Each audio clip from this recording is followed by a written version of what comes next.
Asik. Kita ketemu lagi di Plus 62 DWI bersama Mongol Again. Kita sudah membahas secara garis besar tentang The Nine Lord dari The Premium Rank Satanic. Kita kemarin ngebahas tentang Beelzebub secara garis besar. Hari ini saya Mongol masih ingin ngebahas tentang sosok Beelzebub.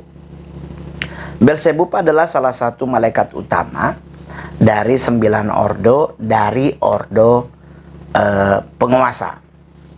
Jadi dengan posisi beliau sebagai salah satu ordo penguasa, punya kekuasaan yang sangat besar, punya kekuasaan yang sangat mumpuni karena termasuk dalam hal mengelola ciptaan Tuhan di saat sebelum dibuang oleh Tuhan. Jadi dulu hierarki beliau adalah salah satu bagian dari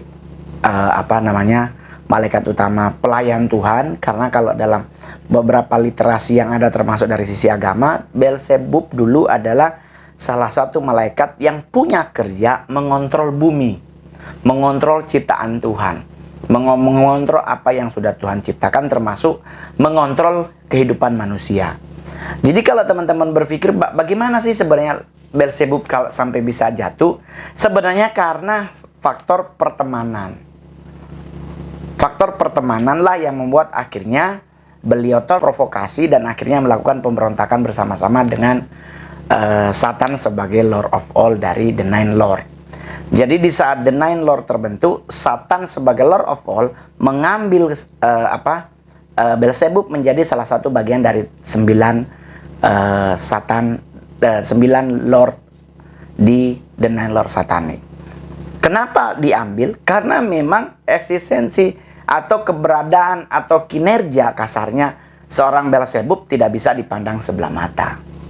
Hanya karena provokasi oleh Satan, akhirnya Beelzebub memilih memihak berlawanan dengan Tuhan. Nah, di saat dilakukan pengusiran dari surga, Beelzebub diusir bersama dengan teman-teman Dark Angel yang lain, Fallen Angel yang lain. Beliau tidak dihilangkan kekuatan atau tidak dirilis tidak diambil kekuatannya oleh Sang Pencipta, tetapi dibiarkan kekuatan mereka tetap pada diri mereka, dan termasuk semua satanik yang terusir dari surga tidak satu pun kekuatannya diambil. Hanya dibatasi kekuatan itu. Jadi Tuhan pernah kalau dari sisi agama Kristen, Tuhan tuh pernah berkata di kitab Ayub bahwa teman-teman, iblis tuh bisa menggoda siapapun manusia. Waktu itu di Alkitab tuh di Ayub 2 ayat 2, Tuhan lagi sementara Allah sedang bertakhta di taktanya, sedang duduk di taktanya, dan lewatlah iblis dan dipanggil oleh Allah. Ditanya tuh dari mana? Kalau pakai bahasa alkoholnya tuh ditanya begini, dari mana lu coy? Gitu. Terus iblis bilang, saya baru habis mengelilingi bumi ini. Nah, terus Tuhan bilang, lu lihat nggak hambaku Ayub? Nah, Tuhan bilang, engkau boleh menggodainya, engkau boleh melakukan apapun, tetapi engkau tidak boleh mengambil nyawanya. Karena nyawa manusia adalah milik Tuhan. Jadi mereka dari sisi satanik boleh menggoda manusia dengan apapun. Mengiming-imingi dengan harta, mengiming-imingi dengan hal-hal yang nggak masuk di akal, atau memberi kekayaan kepada kita, itu iya. Mereka punya hal itu untuk memberikannya. Tetapi ketidakbenaran selalu kalah oleh kebenaran. Sekalipun tidak hari itu juga kebenaran itu akan menang, tetapi kebenaran selalu mutlak menang. Jadi buat teman-teman, karakteristiknya seorang Beelzebub adalah menjatuhkan hal-hal kepada manusia, menggoda dalam hal-hal yang namanya kenajisan. Sama karakter dengan Lucifer. Hal-hal yang berujung najis pasti, karena bahkan julukannya sebagai Lord of Flies. Bagian hal-hal yang urusannya terbang menerbangkan. Apa senjata utama dari Beelzebub adalah Beelzebub memiliki 2 senjata utama. Dari sisi karakteristik, ini mohon maaf ya, kamu boleh jujur, teman-teman boleh percaya boleh tidak. Karakternya tuh kayak Balmond kalau di Mobile Legends. Pendek, besar, punya gada, tetapi dia juga punya gaya ya yang yang apa? Yang ujungnya tajam. Terus yang paling penting adalah dia juga memiliki senjata berbentuk panah.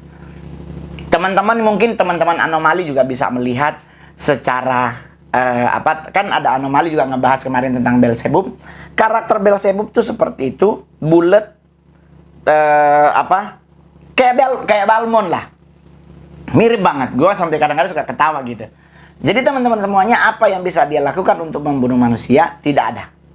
Karena untuk mengambil nyawa manusia itu ada di tangan Tuhan, bukan di tangan kegelapan. Kegelapan hanya bisa mencobai, kegelapan hanya bisa menjatuhkan, tetapi tetap keputusan mutlak paling tinggi adalah di tangan Tuhan. Jadi kalau Beelzebub, ini buat teman-teman yang khususnya suka melakukan sigil menyigil, nah itu yang Kak Mongol selalu bilang adalah sigilin diri dulu. Jangan coba-coba nyigil, manggil, terus dia muncul. Kelar hidup lu. Tuh, yang kedua adalah kalau ingin manggilin Beelzebub, paling enak itu selalu di saat nggak ada sama sekali bulan. Jangan pernah manggil dia di saat bulan purna. Ada bulan aja pokoknya. Entah bulan cuman kecil banget atau mungkin bulan udah gede banget, nggak akan pernah hadir. Karena karakteristik beliau adalah karakteristik yang sangat dark, yang sangat gelap, karena merupakan bagian dari gengnya Satan. Satan itu memiliki 4 geng utama. Jadi ada Satan, ada Belial, itu gengnya dia. Lucifer itu ada gengnya tuh, Lucifer, Asmodeus itu ngegeng mereka tuh. Nah, tapi apa yang harus kita lakukan kalau seandainya kita melakukan sigil dan membuat dia datang? Ya mendingan gak usah ngomong. Tapi satu hal yang pasti, kalau sampai lu nyigil dan dia datang dan lu nggak ngomong, kelar hidup lu, bro. Karena mereka akan tersinggung. Ngapain lu manggil gue kalau lu nggak ngomong apa-apa?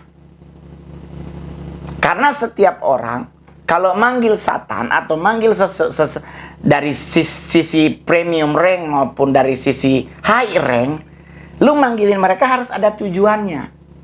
Oh, gue pingin ini deh, gue pingin pinter, gue pingin bisa lulus ujian, atau gue pingin begini. Ya kalau lu pingin pinter berarti lu manggilnya Baal Berit, karena dia sebagai Lord of Knowledge. Nah kalau Beelzebub tuh kan selain dia sebagai Dark Angel juga kan salah satu dewa yang didewakan sama dulu untuk orang-orang yang ada di sebuah wilayah tertentu di daerah sanalah, bukan pasti yang pasti bukan di Indonesia. Paling Indonesia kan Buto Ijo, Bebek Gombel gitu. Tapi kalau yang paling berbahaya dari Beelzebub adalah karakter utama beliau. Dari 9 lord, beliau adalah salah satu lord yang paling banyak tanduknya penuh dengan bekas. Tanduknya tuh kayak bekas dicabik-cabik begitu, karena dia memang orangnya panasan.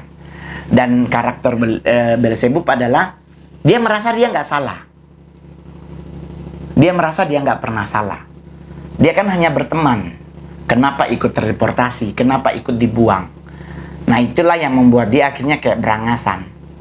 Tetapi apakah kita perlu takut? Enggak juga sih coy. Nyantai-nyantai aja bro. Tuh. Jadi teman-teman, ini kita ngebahas dari sisi karakter utama seorang The Nine Lord, salah satu anggota The Nine Lord dari sisi Beelzebub. Besok kita akan ngebahas dari sisi Leviathan. Jadi kita akan ngebahas hari ini Beelzebub 2 part. Besok kita akan bahas Leviathan. Kemungkinan Leviathan bisa 3 part. Karena di beberapa negara namanya berbeda. Tapi kalau Beelzebub namanya sama. Unik. Jadi kan ada yang nanya, kamu apa beda Baalzebub dengan Beelzebub? Dari tulisannya emang berbeda. Tetapi apakah mereka sama? Beda. Dan yang paling penting adalah buat teman-teman yang perlu harus Anda ingat adalah apa saja yang harus Anda hindari kalau berhadapan dengan Beelzebub. Khusus mereka yang melakukan doa peperangan, khusus yang di agama Kristen. Jika sampai bertemu dengan sosok ini, jangan perlihatkan ketakutanmu. Berdirilah teguh, ya kan? Dan pegang keyakinanmu bahwa Tuhan akan menolongmu. Jadi kalau seandainya Beelzebub muncul, kan pasti dia kayak bunyi lebak, kayak bunyi lalat gitu kan. Nah, kalau seandainya kita selesai pas nyigil terus dia datang kita kabur, dia akan menghantuimu dalam tidurmu. Jadi kalau lu udah manggil, semua yang lu panggil hadir, jangan lu kabur. Kalau akhirnya lu nggak jadi mau ngapa-ngapain, nggak jadi karena mungkin lu takut, parno dan sebagainya, selama engkau ada dalam sigil, ada dalam sigil yang lu bikin, namanya lingkaran yang lu bikin, lu aman terkendali. Tetapi pertanyaannya sampai kapan ini? Berapa menit setelah pemanggilan dia akan pergi? Mayoritas hanya 5 menit. Setelah dipanggil 5 menit, kemudian dia akan hilang.